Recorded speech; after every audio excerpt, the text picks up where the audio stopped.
Interactive ATV Trails coming at you with another review, this time of the East Tintic Mountains Loop here in Utah County in Utah. We just finished about a 5-hour ride. It was only 5 hours because we had one of our youngest riders with us. He's 7 years old riding the TTR, Yamaha TTR 50. But because of him, you know, it took us quite a while. However, if we didn't have him, we probably could have finished the 39-mile loop in what, 2 hours, 2.5 hours. Overall, our impressions of the trail is that it's easy with some slightly moderate sections. I mean, they're rocky, they're ruddy. It's mainly in the mountain pass going up and over the East Tintic Mountains.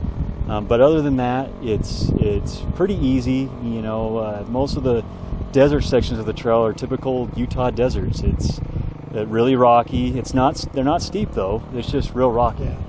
You know, so you just gotta take your time and make sure you don't fall or anything. But overall, it's a pretty easy trail. I wouldn't say that from beginner's perspective that a beginner couldn't do this.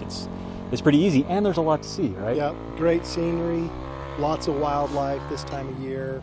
Saw a lot of antelope, a few birds of prey. I mean, it was a good ride. Coming down through the canyon, some of the last canyon we came down through was just beautiful. We got into some quakies and some scrub oak. Just really a fun ride. It offers a lot of interesting, changing scenery, and the trail has, you know, it has some technical parts on it, but like I said, we have a 7-year-old with us, and he was able to do it without too much trouble. So.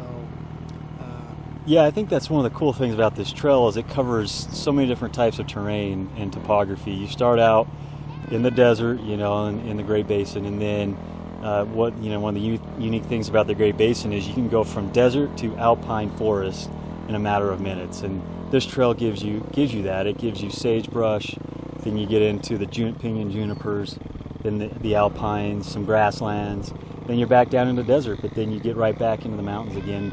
The other cool thing about this trail is it takes you through some of the mining districts. Yeah.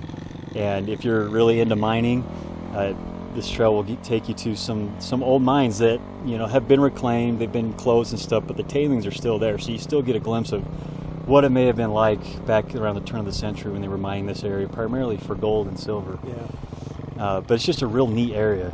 Well, and the tailings give you an opportunity to do a little fun riding too. So if you want to get off and do a little moderate hill climbing and a little jumping and stuff like that, the tailings give you an opportunity to do that.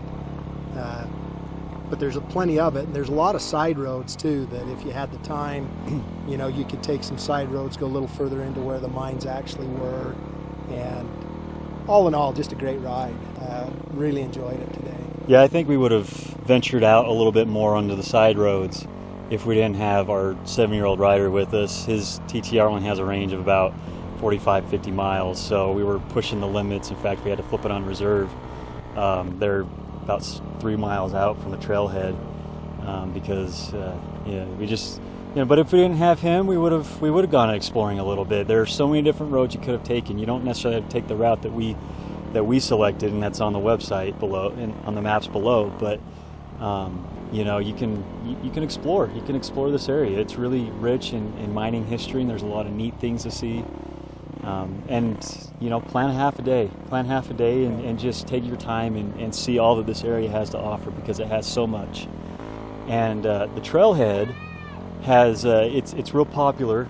It has a lot of practicing areas, a lot of hills. You know, if you're into trials riding, you can come out here and you can do some trials practicing. There's some pretty technical rock climbs that you can do. There's some pretty steep hills and some jumps. If you just want to come out and practice and toy around, great place come out. for that. Just come out to the trailhead. Come out to the trailhead, and you'll have everything you need to practice and hone your skills if you're not really interested in going out for a 4-hour ride. So I think in summary, you know, it's a great ride. You know, if you just want to get out and have an easy ride with some moderate technical sections. Yep. But overall, I think we both agree that it's an ease trail. Yeah, easy trail. Yeah, I would say. So that's our impressions of the East Tintic Tintic Mountains Loop. Feel free to drop us a line, tell us what you think, share your experience about the trail, so that your fellow riders can also get a sense of of what it's like out here. So anyway, that's Interactive ATV Trails talking about the East Tintic Mountain Loop.